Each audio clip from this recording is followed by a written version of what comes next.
Hey everyone, Mtashed here, and I recently did a skill-based matchmaking test. I made a brand new account to game the system, to play some weaker opponents, and see how the Crucible would feel. And before you say, you're an asshole! I know, I felt like an asshole doing it, but I needed to do it to gain a little bit of research and see how it would feel as a player like myself, playing against these players that were obviously much weaker. I looked up some of their stats. Some of them have like a 0.3 kill-death ratio, things like that. And I'm a player that, for the first year of Destiny, held a 4.0 kill death. Playing solo. I wasn't pub stomping all the time. I played solo, I played Rumble, and I held a 4.0. So, I mean, that gives you an idea of where I'm coming from, stats-wise versus theirs. And I want to make the point that kill-death ratio is not everything, but if you look over the course of 9 months and you look at someone's kill-death ratio, you can kind of gauge where they are as a player.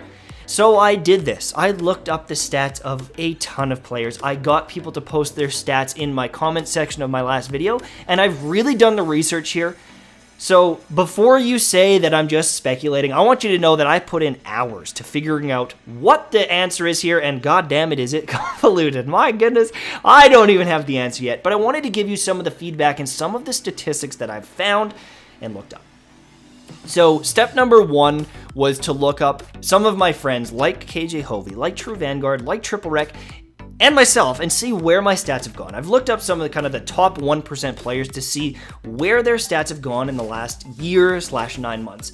And in 100% of them, their stats have dropped. They do not have as high kill-death ratios as they did. And in some cases, like myself, I've lost 1.5 kill-death ratio off my total, or 1.3, or whatever it could be. That's a substantial drop for someone like myself that has hundreds of thousands of kills in the Crucible.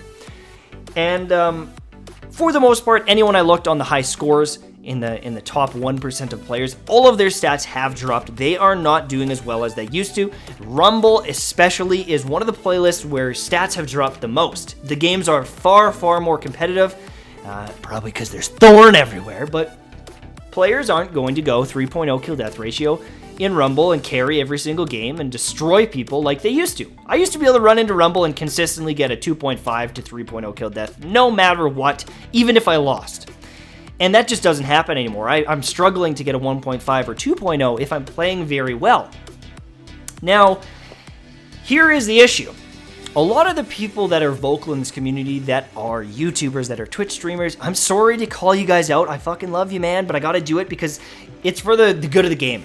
Is a lot of the people that are complaining, saying my matchmaking experience is worse and that I'm not enjoying it, are these top tier players. Because a lot of these players that are famous online are good players. That's how they got there. People want to watch them because they know how to slay. And their experience is not as dominant anymore. I can feel it myself. I'm not as dominant as I was. But here lies the issue in the whole skill-based matchmaking, turn it off thing. The majority of players that are in the 0.5 kill death ratio to 1.0 kill death ratio have seen drastic increases in their stats. They've seen massive increases to the point where they're closing in on 1.0. They're getting to the 1.2, 1.3 kill death because they're improving in a environment where they're actually able to compete against players. They're actually able to outplay them. If you throw a 0.5 kill death ratio player against KJ Hovey or a True Vanguard, they will not kill them in most engagements because they simply don't have the thumb skill. They don't have the movement. They will not even close the gap on them properly before they get sniped in the face. So if these weak players are put in these environments against top tier players, not only are they not having fun, but they're not able to improve at the game. They're never able to succeed and really learn from it because in a lot of engagements, they just get stomped and they don't even know what happened. It happened so quickly. Now, when I look at the stats of kind of the mid-range to higher skill players, we're talking about the 0.9 to 1.5 kill death ratio players. In a lot of occasions, their stats have actually gone up as well. Not as much, it's only fractional. Someone who is at a 1.2 might be at a 1.27.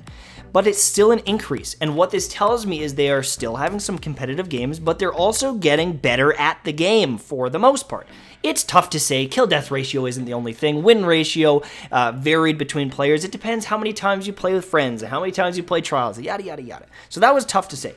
But from what I can gather, from the data I have collected is, the top tier players, I'm talking the top, let's say even the top 5% players, their stats are dropping. Their games are more competitive. They're not able to pub stomp.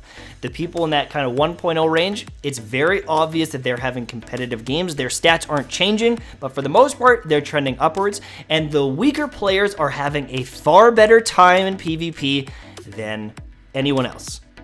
So now the biggest question with this whole experiment is who is actually having fun in Destiny? If you look at those bottom tier players, you could argue they're most likely having more fun because they're actually able to compete now. They're doing better in their games. But when you look at the mid-range players that their stats aren't changing, and you look at the top tier players that have their stats dropping, it now doesn't come down to how are they performing. It comes down to how do they like to play. If you're someone that likes to pub stomp, skill-based matchmaking most likely isn't as fun for you because it doesn't happen as often. And if you're someone that likes to compete and you like close games, skill-based matchmaking has probably made it a far better experience for you. You see where the issue is here? You know, it's impossible to cater to all of these millions of players that have different playstyles and different stats and different gun preferences and things like that. So, what I would recommend at the end of all this is connection-based matchmaking is good for some and not everyone. Same with skill-based matchmaking. But if we had to settle on something, I think the best thing possible would be some sort of ranked and social lobbies. In Triple Rex's video, he referenced them because there were opportunities where even myself, I don't want to compete. I want to just have some fun with some friends. I want to play in randomly generated lobbies where maybe we get dominated, maybe we dominate the other team. That's fun. We can have those social options if you're not in the mood to compete. But if you want some closer games, you want to have higher value games where you're learning and improving, there is ranked lobbies for that. But having that opt-in system where you can do one or the other is a huge thing that I think benefits a lot of people. Right now, we're at a situation where some people are having fun and some people aren't. And that's going to happen everywhere. You know, that's going to happen everywhere. But if we have the choice, at least we have that choice. And hopefully we can find a common ground where more people are enjoying the Crucible than they are now.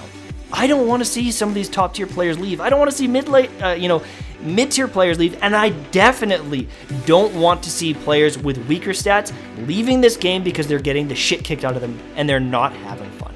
That's not good. That's not quality. That's not what any company should do with their PvP experience. Hopefully we can figure out something that'll work, but right now, tirading and saying skill-based matchmaking is ruining the game. I don't know what the hell that accent was. Anyone that's tirading saying that, you need to look a little bit deeper, a little bit further, and realize that you're not the only person that plays this game. There are thousands upon thousands of people playing it, and if you're catering to the top 1%, your game is going to die way faster than you think.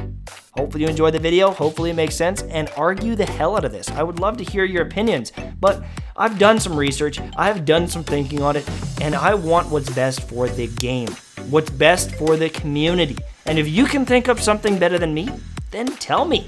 Go tell Bungie. Go on a tirade for making this a good game, not for just making your PvP experience a little bit better. All right?